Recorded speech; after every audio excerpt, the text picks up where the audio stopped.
Une affaire de tout Congolais. C'est ce qui justifie la formation des prêtres et autres acteurs par la commission épiscopale Justice et Paix. Antenne A, le journal James Katambo.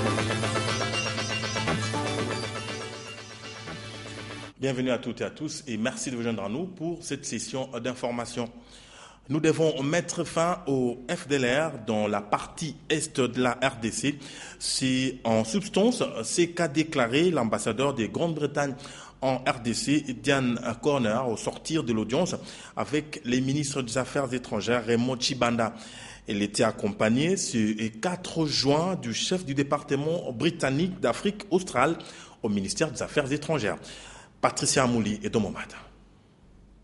L'ambassadeur de la Grande-Bretagne en République démocratique du Congo, Diane Corner, a rencontré ce 4 juin le ministre des Affaires étrangères, Raymond Tchibanda, pour parler des avancées enregistrées au plan sécuritaire, notamment dans la traque organisée contre les groupes armés.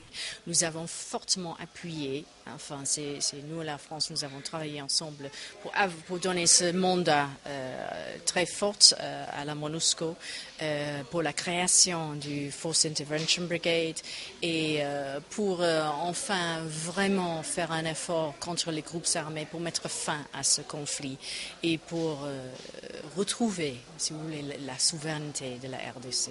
Qui est clair, et c'est bien dans le mandat, c'est la décision du Conseil de sécurité, c'est que tous les groupes armés doivent finir les activités à l'est du pays. Alors, on a mis fin à la M23. Ça continue toujours contre l'ADF NALU et il faut, dès que possible, mettre fin à la FDLR aussi.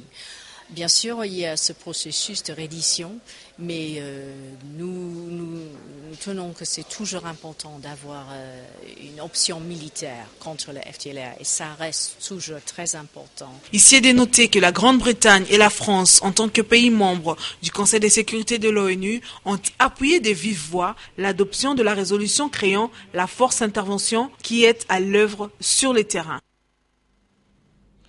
Dans le même registre, la reddition de FDLR ainsi que leur rapatriement au Rwanda et les questions sur le processus électoral ont été abordées ce mercredi 4 juin au cours du point de presse hebdomadaire des Nations Unies.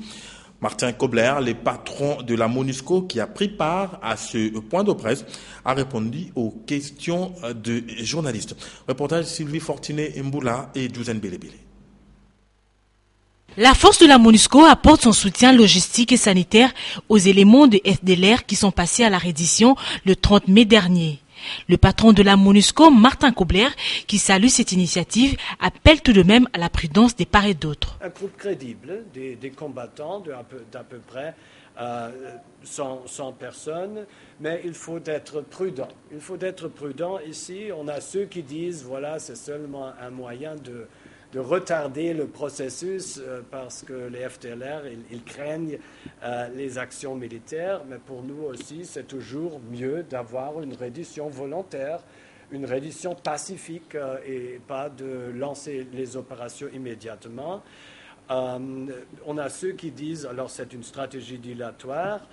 Moi, je crois qu'il faut donner le processus maintenant une chance de se développer, mais ça doit être très, très clair. Et je le renforce ici, un peu de temps. Ça se compte en jours, ça ne se compte pas en semaines maintenant. Ça doit être vite. Martin Kobler a affirmé que la déclaration des envoyés spéciaux dans le Grand Lac sur la reddition de FDLR est claire. Ils en appellent à la complète reddition de combattants et hauts gradés dans les prochains jours. Sinon, ils continueront d'être passibles de l'action militaire des FARDC et de la MONUSCO. Et cela ne doit prêter aucune confusion ni contradiction avec la position des autorités congolaises. Les envoyés spéciaux de la communauté internationale demandent à la CENI de publier le calendrier électoral global allant des élections locales à la présidentielle, soit entre 2014 et 2016, selon le délai constitutionnel. C'est ce qui ressort de la conférence de presse tenue mardi 3 juin au quartier général de la MONUSCO. Confirmation dans ce reportage de Patricia Mouli.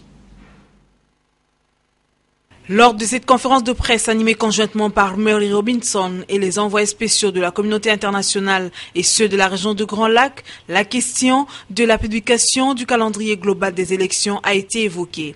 Nous avons soulevé la question des élections parce que on a déjà le calendrier pour les élections locales.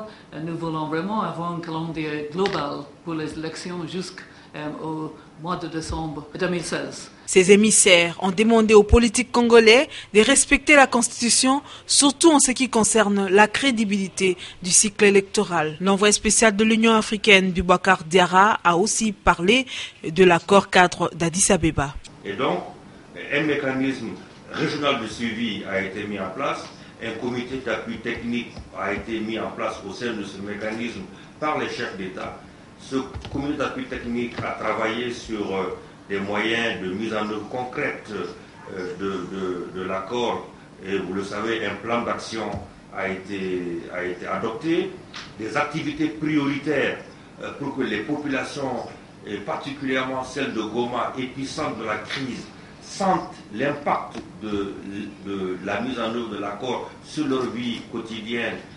Donc, ces activités prioritaires ont été adoptées et nous avons l'engagement de faire un compte-rendu de nos efforts, nous-mêmes en tant qu'envoyés spéciaux, au chef d'État au mois de septembre à New York. Rappelons par ailleurs que la délégation conjointe ONU, Union européenne, Union africaine, USA a quitté Kinshasa mardi 3 juin dans la soirée pour bien préparer le sommet qui va évaluer la mise en œuvre de l'accord cadre d'Addis Abeba par les pays signataires.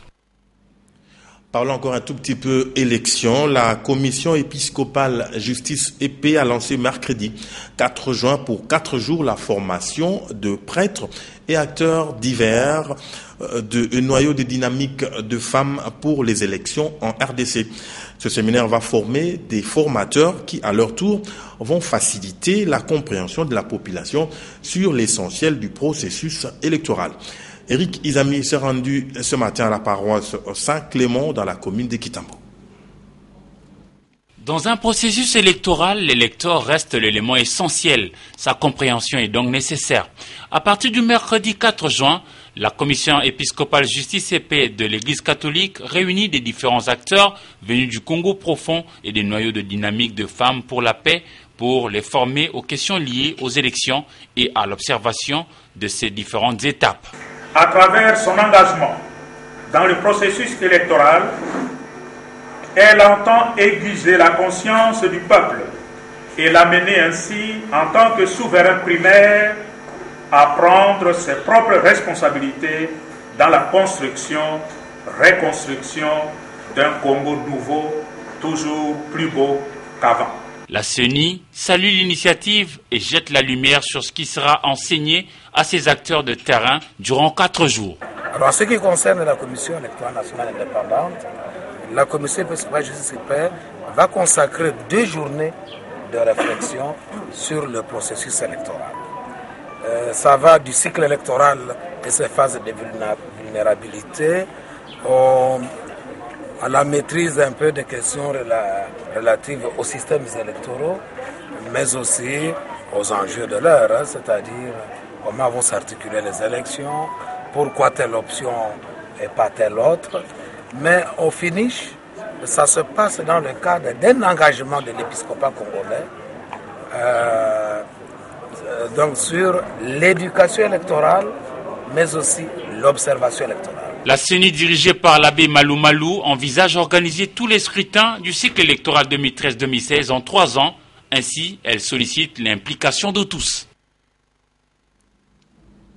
Tout à fait autre chose. À présent, les travaux de la 4e session de la Commission spéciale défense et sécurité RDC et République du Congo ont été sanctionnés par l'évaluation des accords qui lient les 2 pays en matière de circulation et d'établissement de personnes et des biens.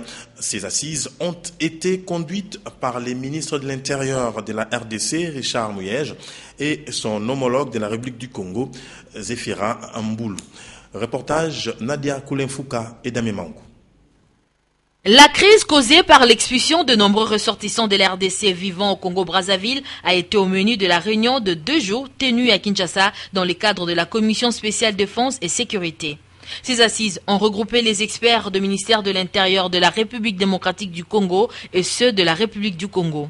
Au cours de cette 4e session, les experts ont présenté les rapports de leurs travaux qui a été approuvé par les ministres de 2 pays. Ensemble, ils ont passé en revue l'évaluation des accords qui lient ces 2 États en matière de circulation et d'établissement de personnes et de biens. Pour combler ce vide, susceptible de perturber les bonnes relations naturelles entre les peuples de nos 2 pays, tous les espoirs sont désormais fondés sur le projet de convention sur la circulation et l'établissement des personnes et des biens entre le gouvernement de la République du Congo et le gouvernement de la République démocratique du Congo, lequel vient d'être conclu par l'apposition des signatures au nom de nos 2 gouvernements respectifs. Je salue la volonté politique des gouvernements de nos 2 États. Je réitère mes vives félicitations aux experts de nos 2 pays qui se sont mobilisés pour fournir le meilleur d'eux-mêmes en vue de produire les résolutions susceptibles de recadrer les relations entre nos 2 États en termes de circulation et d'établissement de nos populations respectives. Après échange fructueux, les résolutions ont été prises, entre autres, la signature de la Convention portant circulation et établissement de personnes et des biens entre les 2 pays et ont recommandé sa ratification urgente par le Parlement de 2 rives. Au nom de la délégation que j'ai l'honneur de conduire, exprimer mes admirations à nos 2 chefs d'État respectifs, leurs excellences Denis Sassou Nguesso et Joseph Kabila Kabange, avons l'honneur de représenter, d'assurer la sécurité, non seulement celle de nos compatriotes, mais également celle des citoyens du monde, épris de paix qui ont élu Brazzaville et le Congo comme ville et pays de résidence. Les partis ont convenu de mettre sur pied une équipe mixte de la Commission spéciale défense et sécurité en vue d'examiner au cas par cas toutes les allégations en rapport avec les violations de droits de l'homme survenues au cours de ces expulsions. La prochaine session, la 5e, aura lieu à Brazzaville à une date qui sera communiquée par voie diplomatique. Rendons-nous à présent à la Chambre haute du Parlement où les sénateurs ont voté ce mercredi 4 juin le projet de loi relatif aux commissaires aux comptes, comptables et experts comptables en RDC. Eric Izami-Blelunda pour le reportage. Les sénateurs ont voté mercredi 4 juin 2014 le projet de loi sur la réglementation de commissaires aux comptes, comptables et experts comptables en République démocratique du Congo.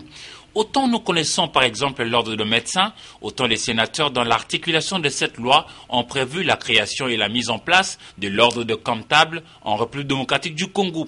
Ainsi voté à la Chambre haute du Parlement national, ce projet de loi doit l'être encore à l'Assemblée nationale et espérer l'envoyer à la présidence de la République pour une éventuelle promulgation. Cette loi vise entre autres à réglementer les travaux des comptables, experts comptables et commissaires aux comptes en vue de garantir un exercice efficace dans la branche comptabilité au sein de l'administration publique de l'État, les entreprises tant publiques que privées en République démocratique du Congo tout en étant en harmonie avec les différents traités internationaux ratifiés par le Congo-Kinshasa, cas de l'OADA. Mercredi, au cabinet du ministère des Finances est consacré aux régies financières des GI, des GDA et des GERAD. Elles ont jusque-là collecté 310 milliards de francs congolais selon les comptes provisoires du mois de mai 2014. Reportage Jean-Louis Miaswekama. Les régies financières ont répondu à l'appel du ministre délégué des Finances, comme tous les mercredis. Patrice Kitebi fait le point. Nous avions, disons, un objectif de réalisation de 310 milliards. On est, disons, un taux de réalisation de presque 95%, mais on a encore quelques journées complémentaires. On espère pouvoir atteindre l'objectif. Mais globalement, ce qu'il faut retenir, c'est que l'exercice aujourd'hui nous a permis de constater, régie par régie et par rapport aux assignations cumulées à fin mai, quel est le niveau du gap. Sur la ligne pétrolier producteur, on se retrouve à peu près sur nos comptes. Et sur les 3 régies, il y a des gaps moins importants, par exemple en ce qui concerne la DGRAD, un peu plus important pour la DGD. L'objectif est clair pour les régies financières, DGI, DGDA et DGRAD. Elles doivent réaliser pour le premier semestre 2014 les 100% des assignations. À Kolwezi, plusieurs routes sont asphaltées sur financement du gouvernement provincial du Katanga et d'autres sont en pleine réhabilitation, cas de la route 3Z dans la commune de Manika, long de plus de 10 km. L'asphaltage et la construction de canalisateurs sont là les travaux qui sont faits par la société chinoise Krexet. Retrouvons à Kolwezi Marcel Kazanga, joint par Domomata. La révolution de la modernité dans le volet infrastructure évolue au rythme du 21e siècle à Kolwezi. L'équipe de l'entreprise chinoise Krexet, commise à la réhabilitation de la route 3Z de la cité Diour, travaille d'arrache-pied. Sur les chantiers, 3 groupes sont visibles. Le premier travaille sur l'érosion qui menaçait de couper 3Z en 2 et enclaver la cité Diour. À ce jour, les travaux sont effectués à plus de 70%, a confirmé le chef de chantier Alexis Niembo. À ce niveau-là, ils sont en train de fermer l'érosion qui est là. Il y avait trop, alors il faut qu'on mette les bises en fait qu'il y ait passage des véhicules. Le deuxième se focalise sur la construction des canalisateurs de la route nationale jusqu'au niveau de l'épée Kachala. C'est jusqu'au niveau de l'épée Kachala. Je ne sais pas, c'est là où il y a l'école, c'est là où on avait laissé trancher, c'est là où nous allons arriver. Et ici, c'est jusqu'à la route nationale? Oui. Et le troisième est sur la réhabilitation de la route où la première couche est mise sur plus de 2 km de cette autoroute. La fin des travaux reste incertaine. Alexis Niembo. Non, c'est dans l'avenir, mais c'est pas présent. Il faut qu'on termine d'abord toutes les surfaces, puis la suite viendra. Quand la deuxième couche. Il faut qu'on termine toute la route comme on avait commencé là-bas. Dès qu'on termine, maintenant c'est maintenant qu'on va mettre la dernière couche. Je ne sais pas préciser. Le tribunal militaire de garnison de Matete a rendu le lundi dernier son verdict sur l'affaire opposant le ministère public et les prévenus Vodia accusés de meurtre sur une mineure. Ce prévenu est condamné à mort pour ce forfait. Sylvain Kapombobo Sengele pour le reportage. L'affaire opposant l'auditeur militaire ministère public au prévenu Vodia a été minutieusement examinée par le tribunal militaire de garnison de Kinshasa-Matete. Sous la présidence du major magistrat Roger Gbéou, le tribunal a auditionné la République, partie civilement responsable, ainsi que le directeur de l'école de Kinsenso qui aurait tenté de violer une élève mineure de son école. Dans sa plaidoirie, le directeur d'école a confirmé que l'APJ Vodia avait tiré des balles sur la foule nombreuse après son arrestation, lesquels coups ont atteint la nommée Bekombe Deborah, succombée sur place. Bien avant, le prévenu Vodia a catégoriquement nié les faits lui reprochés par l'organe poursuivant, notamment le meurtre. Mais le tribunal des séants s'est dit suffisamment éclairé sur le dossier après avoir entendu toutes les parties au procès. Dans sa conclusion, le prévenu Vodia était déclaré coupable de ce meurtre. Par conséquent, le tribunal à la majorité de ses membres a jugé bon de lui infliger une sanction pour les forfaits commis. La condamnation à mort ainsi que le paiement des dommages et intérêts, c'est le verdict du tribunal à l'endroit du prévenu. Selon la loi, 5 jours sont accordés à l'APJ Vodia pour interjeter appel. Un certain nombre de facultés de l'université de Kinshasa ont créé des activités de recherche en vue d'aider les chefs de travaux, assistants et chercheurs dans leurs recherches. Popol Ziakwaou s'est rendu à la colline inspirée pour avoir de plus en plus d'informations à ce sujet. C'est avec un objectif de renforcer les capacités en méthodologie de recherche, accélérer les travaux de conception et de préparation des dissertations doctorales que certaines facultés de l'université de Kinshasa ont créé une entité de recherche à l'intention de chefs de travaux, assistants et chercheurs. Il y a 3 missions principales qu'on reconnaît à toute université. Il y a la mission d'enseignement, il y a la mission de la recherche scientifique et la mission de service à la société. La recherche est importante pour la production de connaissances. Ce qu'on enseigne, la matière enseignée à l'université, est le fruit de la recherche. Effectivement, dans n'importe quelle discipline, dans n'importe quelle faculté, le contenu de la formation que l'on donne, dans ce contenu, il y a les connaissances, il y a les habiletés ou le savoir-faire, et on enseigne, on fait acquérir aux personnes formées les attitudes ou le savoir-être. L'État ne marginalise pas le secteur de la recherche, étant donné que c'est grâce aux chercheurs que certains pays aujourd'hui sont appelés émergents ou pays en voie de développement. Ces entités de recherche créées dans quelques facultés de l'Université de Kinshasa permettra aux chercheurs de mener avec abnégation leurs recherches. Écologie tout à l'heure, faisons encore un petit tour en province avec nos correspondants. Fermée le lundi sur ordre du parquet de Butembo, la mosquée Abral de cette ville a été réouverte 24 heures après, soit le lundi toujours, sur instruction du parquet de la même ville. La communauté musulmane s'est dite très satisfaite de cette décision. Correspondance Merveille Kakoulé. 24 heures, voilà les temps qu'il a fallu pour réouvrir la mosquée Abral de Butembo. Scellée le lundi, elle a été réouverte ce mardi, avec comme dénominateur commun la police qui intervient sur ordre du parquet. Colonel Blaise Dimundou, commandant de la PNC-Ville de Butembo.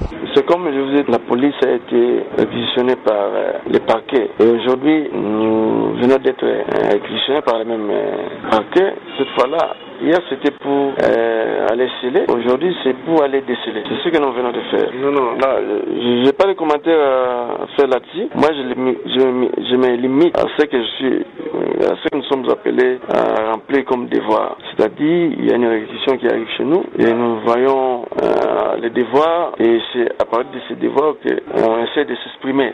Quant à dire s'il y a quoi ou quoi, non, ça, je pense, c'est propre au parquet de vous donner d'autres détails. Nous, c'était juste d'aller sceller. C'est ce qu'on a fait hier et aujourd'hui, il y avait une autre réquisition. Cette fois-là, c'était pour aller déceler. C'est ce qu'on venait de faire. C'est donc un sentiment de joie qui partagent de nombreux musulmans de Butembo, tel le secrétaire de la jeunesse islamique. Prendre fin la crise, je ne crois pas. C'est dans un processus de prendre fin. Le processus va continuer. Je crois que déceler la mosquée, il faut d'abord la volonté. Les gens là, s'ils acceptent que la crise prenne fin, nous serons contents. Mais je ne crois pas que déceler la mosquée suffit faire de la crise. Mais nous sommes dans le processus de mettre fin à la crise. Koulemou Hiwa Ibrahim se veut rassurant quant à la sortie des crises. Merveille Kakoulé Saliboko, Butembo, Antenne A. Parlons sport à présent. Le tournoi des basketball pour jeunes dénommé Trophée Mukoko Samba s'est clôturé avec succès le dimanche 1er juin dernier à Mbanza-Ngungu. L'initiateur du tournoi, le vice-premier ministre Daniel Mukoko Samba, a rehaussé de sa présence cette journée de clôture, comme le témoigne si bien ce commentaire de Sylvain Kapombo Sengele. Il a personnellement donné le coup d'envoi de la finale du match de basket du tournoi qui porte son nom. Le vice-premier ministre et ministre en charge du budget, Daniel Mukoko Samba, a donc fait le déplacement de Mbanza-Ngungu pour présider la clôture de la deuxième édition de cette compétition qui a connu la participation de 17 équipes, dont 6 chez les filles et 11 en version masculine. Chez les filles, le trophée a été remporté par le lycée Kisantu. Et en version masculine, c'est l'ITC Bodika de Mbanza-Ngungu qui a été sacré champion en dominant en finale les BC Kubama de Kisantu 58-48. Daniel Mukoko Samba, initiateur du tournoi, s'estime heureux d'avoir atteint son objectif. J'ai été impressionné par cet esprit de fair play de la part des enfants. Je crois que c'est ça l'objectif recherché.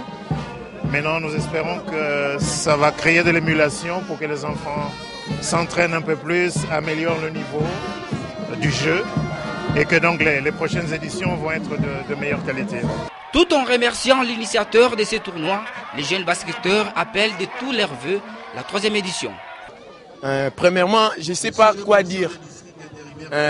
Derrière vous-même, vous voyez l'état de notre terrain. C'est un magnifique terrain. Je lui dire beaucoup de merci pour ces soutiens qu'il nous a fait. De prime abord, je tiens à remercier le vice-ministre Daniel Mukoko-Samba, vice-premier ministre Daniel Mukoko-Samba, pour cette initiative pour promouvoir la jeunesse, car le sport est d'une importance capitale dans la vie de tout un chacun. Et nous tenons à le demander de continuer de prospérer de cette manière, d'engager la jeunesse, parce qu'aujourd'hui nous remarquons avec la délinquance qui bat son plein au niveau de la jeunesse, nous voulons à ce qu'ils puissent un peu continuer à promouvoir la jeunesse et que Dieu lui bénisse, l'accorde longue vie, tous les organisateurs et que le Très-Haut le rende au centuple. Particularité à relever dans cette deuxième édition qui s'est jouée du 29 au 1er juin 2014, c'est la participation des écoles de Mbanza-Ngungu, de Kisantu et de Kimpese. Alors que lors de la première édition, il n'y avait que les écoles de Mbanza-Ngungu. A signaler aussi le dépistage du diabète qui a été fait au stade pendant la compétition. Car le thème de cette deuxième édition du trophée Mukoko-Samba, c'était « Santé dans les sports » et les sports pour la santé.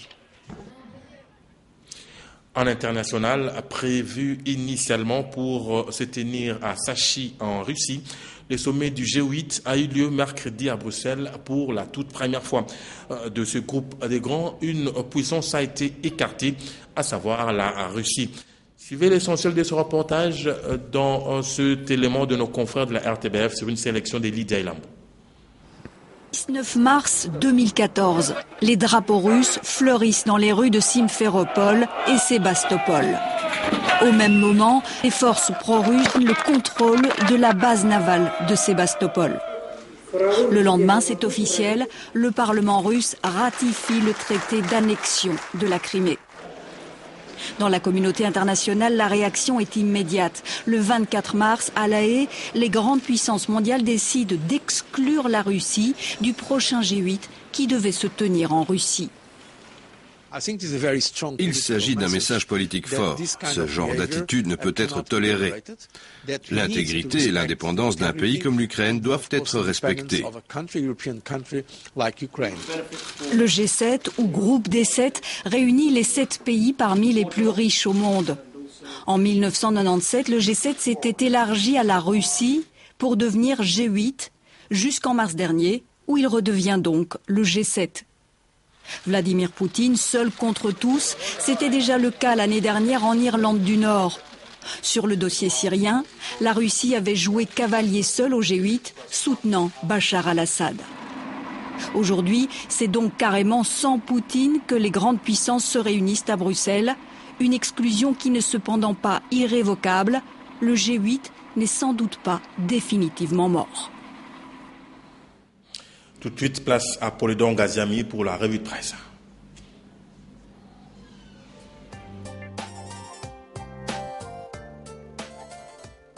Les parutions de ce 4 juin 2014 sont encore revenues sur les travaux de la commission mixte RD Congo, Congo-Brazzaville.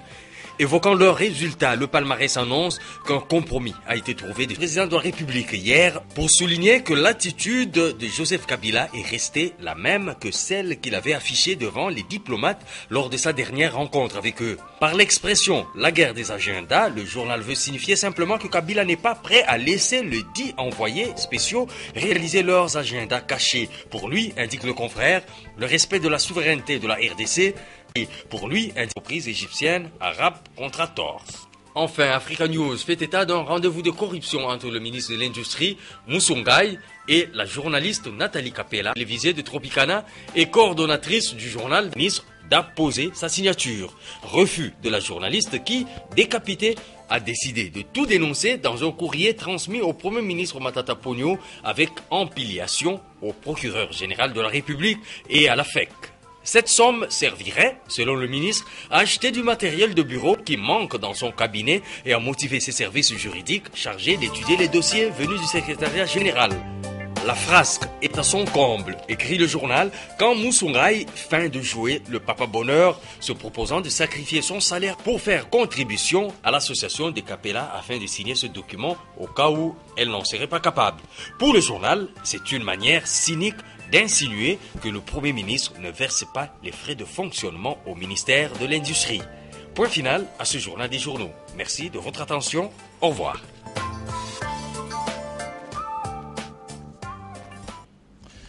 Fin de cette session d'information. Lydia Elambo qui a joué le rôle de chef d'édition et Claude Toumba, réalisateur, me charge de vous dire grand merci pour votre sympathique attention. Pensée spéciale au président de la République, Joseph Kabila Kabange, qui célèbre en ce jour son anniversaire de naissance de tout cœur. Heureux anniversaire. Portez-vous bien.